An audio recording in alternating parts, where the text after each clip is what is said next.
CPIM 24-ാം party കോൺഗ്രസിന് ഇന്ന് മഥുരയിൽ തുടക്കമാകും. മുതിർന്ന നേതാവ് ബിമൻ ബസു സീതാറാം യെച്ചൂരി നഗറിൽ പതാക ഉയർത്തുന്നതോടെ സമ്മേളനത്തിന് തുടക്കമാകും. പ്രതിനിധി സമ്മേളനം polit bureau coordinator Prakash Karat ഉദ്ഘാടനം ചെയ്യും.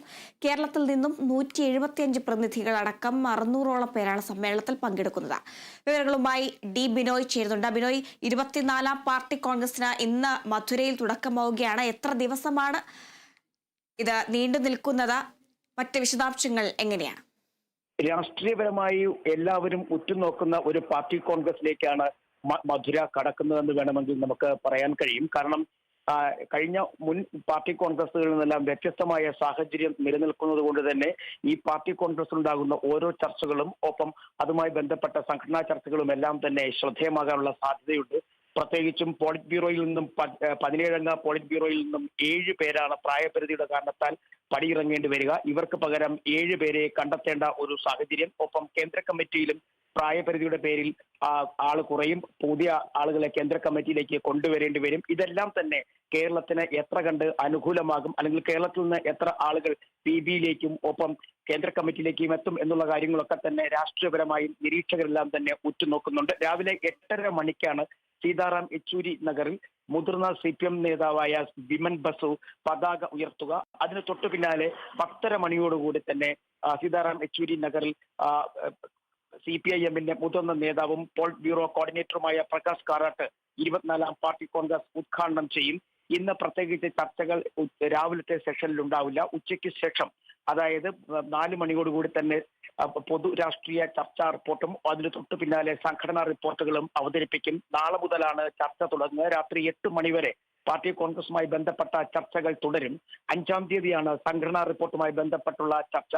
തൊട്ടു പിന്നാലെ 6-ാം തീയതി ഈ സംഘടനാ റിപ്പോർട്ട് പാസ്സാക്കുന്നതോടുകൂടി തന്നെ 24-ാം പാർട്ടി കോൺഗ്രസിന് കൊടിയിറങ്ങും. ഒപ്പം പുതിയ ജനറൽ സെക്രട്ടറി ആര് എന്നുള്ള കാര്യം 26-ാം തീയതി തീരുമാനിക്കപ്പെടുകയും ചെയ്യും. ഒപ്പം പുതിയ പോളിറ്റ് ബ്യൂറോ അംഗങ്ങളുടെ പേരും അന്ന് തന്നെ പുറത്തേക്ക് വരും.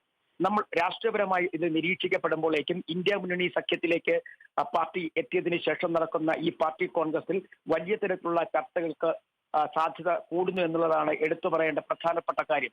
പ്രത്യേകിച്ചും ഇന്ത്യ മുന്നണിക്കൊപ്പം നിന്നിട്ട് CPMന് കാര്യമായ പുരോഗതി കൈവരിക്കാൻ കഴിഞ്ഞിട്ടില്ല എന്ന് തന്നെയാണ് വിലയിരുത്തൽ. മാത്രവുമല്ല, പോളിറ്റ് ബ്യൂറോ അംഗങ്ങൾ ഉൾപ്പെടെയുള്ളവർക്ക് ആദ്യഘട്ടത്തിൽ ഇങ്ങനെ ഒരു പോക്കിനോട്, അല്ലെങ്കിൽ ഇന്ത്യ മുന്നണി ഒരു സഖ്യത്തോട് കടക്കുന്നതിനോട് വലിയ തരത്തിലെ വിയോജിപ്പുണ്ടായിരുന്നു എന്നുള്ളതും വ്യക്തം. മാത്രവുമല്ല, ഹരിയാന ഒപ്പം ദില്ലി തെരഞ്ഞെടുപ്പുകളിൽ കാര്യമായ തരത്തിൽ ഇടത് പ്രസ്ഥാനങ്ങൾക്ക് മുന്നോട്ട് പോകാൻ കഴിഞ്ഞില്ല. മാത്രവുമല്ല, പ്രതീക്ഷിച്ച വിജയങ്ങൾ അകലുകയും ചെയ്തു. ഇവിടെ പാർട്ടിയുടെ വീഴ്ച, അല്ലെങ്കിൽ CPIMന്റെ വീഴ്ച കൃത്യമായും BJP മുതലെടുക്കുന്നുണ്ടോ എന്നുള്ളൊരു സംശയം ഇപ്പോഴും പാർട്ടിക്കുള്ളിലെ വലിയ നേതാക്കന്മാർക്ക് മുന്നിൽ ഉണ്ട്. അതുകൊണ്ട് തന്നെ ഇത്തരം കാര്യങ്ങൾ രാഷ്ട്രീയപരമായി വലിയ തരത്തിൽ ചർച്ച ചെയ്യപ്പെടും എന്നുള്ളതും ഉറപ്പാണ്. പ്രത്യേകിച്ചും ഒരു കാര്യം എടുത്തു പറയുന്നത്, ഇന്ത്യ മുന്നണിക്കൊപ്പം ചേർന്നതിന് ശേഷം പാർട്ടിക്ക് കാര്യമായ അല്ലെങ്കിൽ ഗൗരവകരമായ തരത്തിലുള്ള ഉയർച്ച പാർട്ടിയുടെ ഏറ്റവും കൂടുതൽ സംഘടനാ പിൻബലമുള്ള കേരളത്തിൽ പോലും നേടാൻ കഴിഞ്ഞില്ല എന്നുള്ളത് മറ്റൊരു കാര്യം. പ്രത്യേകിച്ചും കേരളത്തിൽ കോൺഗ്രസുമായി ചേരിതിരിഞ്ഞ് മത്സരിച്ചിട്ട് പോലും പാർട്ടിക്ക് കാര്യമായ മുൻതൂക്കം ഉണ്ടാകുന്നില്ല. ഈ കഴിഞ്ഞ പാർലമെന്റ് തെരഞ്ഞെടുപ്പിൽ അത് വ്യക്തമാവുകയും ചെയ്തു. ഇതെല്ലാം കണക്കിലെടുത്തുകൊണ്ട് പാർട്ടിയുടെ വളർച്ചയ്ക്ക് എന്താണ് സംഭവിച്ചിരിക്കുന്നത്, അല്ലെങ്കിൽ അത്തരത്തിൽ പാർട്ടിയുടെ മുന്നോട്ട് പോക്കിന് വിഘാതമായി നിൽക്കുന്ന പ്രതിസന്ധികൾ എന്തൊക്കെയാണ് എന്നുള്ള കുലങ്കക്ഷമായി ചർച്ച ചെയ്യാൻ തന്നെയാണ് 24-ാം പാർട്ടി കോൺഗ്രസിന്റെ നീക്കം എന്നുള്ളത് വ്യക്തം. മാത്രവുമല്ല, രാഷ്ട്രീയപരമായ കരട് നയരേഖകളുമായി വരുമ്പോഴേക്കും പാർട്ടിയിലെ നയങ്ങളിൽ എന്തെങ്കിലും മാറ്റം വേണമോ, അത്തരം നയങ്ങൾ മാറണമെങ്കിൽ അത് ഏതൊക്കെ തരത്തിലായിരിക്കണം എന്നുള്ള കാര്യങ്ങളും വ്യക്തമായി ചർച്ച ചെയ്യപ്പെടും. പാർട്ടി അഭിമുഖീകരിക്കുന്ന ഏറ്റവും വലിയ പ്രതിസന്ധി ഘട്ടത്തിലൂടെ കടന്നു പോകുമ്പോൾ പാർട്ടിക്ക് ഇപ്പോൾ പോളിറ്റ് ബ്യൂറോ കോർഡിനേറ്റർ മാത്രമാണുള്ളത്. അവിടെ നിന്നും പാർട്ടി ജനറൽ സെക്രട്ടറി സ്ഥാനത്തേക്ക് ഒരാളിനെ കണ്ടെത്തേണ്ടി വരും. എന്നാൽ പാർട്ടി നയപരമായി ചിന്തിക്കുകയാണെങ്കിൽ 75 വയസ്സ് എന്നുള്ള കടമ്പ ഒട്ടുമിക്ക മുതിർന്ന നേതാക്കന്മാരും പൂർത്തിയാക്കിയതോടുകൂടി തന്നെ ഇനി പുതിയ ആളുകളിലേക്കായിരിക്കാം ഒരു പക്ഷേ പാർട്ടി ജനറൽ സെക്രട്ടറിയെ തേടിയെത്തുക. അങ്ങനെയാണെന്നുണ്ടെങ്കിൽ കേരളത്തിൽ നിന്നുള്ള MA ബേബി ഒപ്പം രാഘബലു തുടങ്ങിയ ആളുകളുടെ പേരുകൾക്ക് പരിഗണന ഉണ്ടാകും. എങ്കിലും ഇത്തരത്തിൽ MA ബേബിയുടെ പേരാണ് പാർട്ടി ജനറൽ സെക്രട്ടറി സ്ഥാനത്തേക്ക് വരുന്നതെങ്കിൽ അവിടെ കൃത്യമായും പിന്തുണ നൽകേണ്ടത് കേരളത്തിൽ നിന്നുള്ള മുഖ്യമന്ത്രി ഉൾപ്പെടെയുള്ളവരാണ്. അദ്ദേഹത്തിന്റെ മനസ്സ് അറിഞ്ഞാൽ മാത്രമായിരിക്കും ജനറൽ സെക്രട്ടറി സ്ഥാനത്തേക്ക് MA ബേബി എത്തുക. അത്തരത്തിൽ കേരളത്തിൽ നിന്നുള്ള ഒരാൾ EMSന് ശേഷം പാർട്ടിയിലെ സമുന്നത പദവിയിലേക്ക് എത്തുക എന്നുള്ളത് കേരളത്തിന് വലിയ നേട്ടമാണ്. എങ്കിൽ പോലും അത് എത്ര കണ്ട് മുന്നോട്ട് പോകും, അതോ രാഘബലുവിലേക്ക് പാർട്ടി എത്തുമോ എന്നുള്ള കാര്യങ്ങളൊക്കെ 5-ാം തീയതിയോടുകൂടി തന്നെ ചർച്ചയുടെ അവസാന ഘട്ടത്തിൽ അറിയുവാൻ കഴിയും. അതേസമയം മറ്റൊരു കാര്യം എടുത്തു പറയാനുള്ളത്, 17 അംഗ പോളിറ്റ് ബ്യൂറോയിൽ നിന്നും 7 പേരാണ് ഇത്തവണ പടിയിറങ്ങുന്നത്. അതിൽ മുതിർന്ന നേതാക്കളായ പ്രകാശ് കാരാട്ട്, ബൃന്ദ കാരാട്ട്, സുഭാഷിണി അരി ഉൾപ്പെടെയുള്ളവരുണ്ട്. മണിക് സർക്കാർ ഉൾപ്പെടെയുള്ളവർ അതിൽ ഉണ്ട്.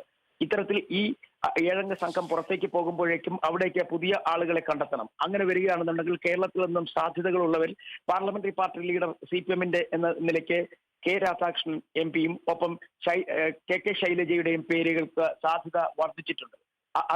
അങ്ങനെ ഒരു ചർച്ചയിലേക്ക് വരികയാണെങ്കിൽ കേരളത്തിലെ പോളിറ്റ് ബ്യൂറോ അംഗങ്ങളുടെ എണ്ണം 4-ൽ നിന്നും 5 വരാനുള്ള സാധ്യതയും തള്ളിക്കളയാനായില്ല. കാരണം 2 പേരാണ് ഇത്തവണ പോളിറ്റ് ബ്യൂറോയിൽ നിന്നും പ്രായപരിധിയുടെ കാരണത്താൽ പുറത്തേക്ക് പോകുന്ന ബൃന്ദ കാരാട്ടും വനിതകൾ ബൃന്ദ കാരാട്ടും ഒപ്പം സുഭാഷിണി അലിയും. ഇവർക്ക് പകരം ആളുകളെ കണ്ടെത്തേണ്ട സാഹചര്യം നിലനിൽക്കുന്നതിനാൽ ഒരു പക്ഷേ കേരളത്തിൽ നിന്നുള്ള മുതിർന്ന CPM നേതാവ് കൂടിയായ ഇപ്പോഴത്തെ MLA കൂടിയായ KK ശൈലജയ്ക്ക് സാധ്യത ഏറും.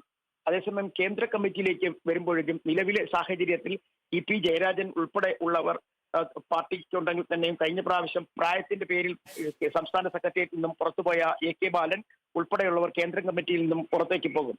അങ്ങനെ വരികയാണെന്നുണ്ടെങ്കിൽ കേന്ദ്ര കമ്മിറ്റി അംഗങ്ങളുടെ എണ്ണം കൂട്ടാനുള്ള സാധ്യത തള്ളിക്കളയാനാവില്ല. അവിടേക്കും ഇപ്പോഴത്തെ MP ആയ കെ രാധാകൃഷ്ണൻ ഉൾപ്പെടെയുള്ളവരുടെ പേരുകൾ പരിഗണിക്കപ്പെടുകയും ചെയ്യും. നിലവിലെ സാഹചര്യത്തിൽ കേരളത്തിൽ നിന്നുള്ള കേന്ദ്ര കമ്മിറ്റി അംഗങ്ങളുടെയും പോളിറ്റ് ബ്യൂറോ അംഗങ്ങളുടെയും എണ്ണത്തിന് അല്ലെങ്കിൽ എണ്ണം കൂടാനുള്ള സാധ്യത തള്ളിക്കളയാനാകില്ല. എന്തായാലും മധുരയിൽ നടക്കുന്ന 24-ാം പാർട്ടി കോൺഗ്രസ് വലിയ തരത്തിലുള്ള രാഷ്ട്രീയ ചർച്ചകൾക്ക് വേദിയാകും എന്നുള്ളത് ഉറപ്പാണ്. പ്രത്യേകിച്ചും രണ്ട് പ്രാവശ്യം 3-ാം വട്ടവും വീണ്ടും BJP അധികാരത്തിലെത്തുവാൻ വഴി തുറന്ന സാഹചര്യങ്ങളെക്കുറിച്ച് വലിയ തരത്തിൽ പാർട്ടി ചർച്ച ചെയ്യപ്പെടും. പാർട്ടിക്ക് എവിടെയാണ് വീഴ്ചയുണ്ടായത്, അത്തരം വീഴ്ചകൾ BJP മുതലെടുത്തു എന്നുള്ള കാര്യങ്ങളും ചർച്ചയാവാനുള്ള സാധ്യത തള്ളിക്കളയാനാകില്ല. അതേസമയം കോൺഗ്രസുമായി ഇത്തരത്തിൽ ഒരു ഇന്ത്യ മുന്നണി സഖ്യം വേണമോ വേണ്ടയോ എന്നുള്ള കാര്യം ഒരു വിഭാഗം നേതാക്കന്മാർ ഇപ്പോഴും വീണ്ടും ചോദ്യചിഹ്നമായി ഉയർത്തുകയും ചെയ്യുന്ന ഒരു സാഹചര്യം കൂടിയുണ്ട്. ഇതെല്ലാം കണക്കിലെടുത്തുകൊണ്ടായിരിക്കും ഈ സംഘടനാ ചർച്ചകളും പൊതു ചർച്ചകളും എല്ലാം മുന്നോട്ട് പോകാനുള്ള സാധ്യത. 5-ാം തീയതിയാണ് പാർട്ടിയുടെ നിർണായകമായ ദിവസങ്ങളിലേക്ക് എത്തുന്നത്. ഒരു പക്ഷേ കേന്ദ്ര കമ്മിറ്റി അംഗങ്ങളുടെയും പോളിറ്റ് ബ്യൂറോ അംഗങ്ങളുടെയും അവസാന ഘട്ടത്തിലെ സൂചന അന്ന് ലഭ്യമാകുമെങ്കിലും സംഘടനാ റിപ്പോർട്ടിന്മേലുള്ള ചർച്ച അന്ന് തുടങ്ങും. 6-ാം തീയതിയാണ് പുതിയ ജനറൽ സെക്രട്ടറിയെ തിരഞ്ഞെടുക്കുക. തൊട്ടു പിന്നാലെ കേന്ദ്ര കമ്മിറ്റി അംഗങ്ങളെയും പോളിറ്റ് ബ്യൂറോ അംഗങ്ങളുടെയും തിരഞ്ഞെടുപ്പ് ഉണ്ടാകും. അതിനുശേഷം വൈകുന്നേരത്ത് റെഡ് വാളണ്ടിയർ പരേഡോടുകൂടി 24-ാം പാർട്ടി കോൺഗ്രസിന് കൊടിയിറങ്ങും.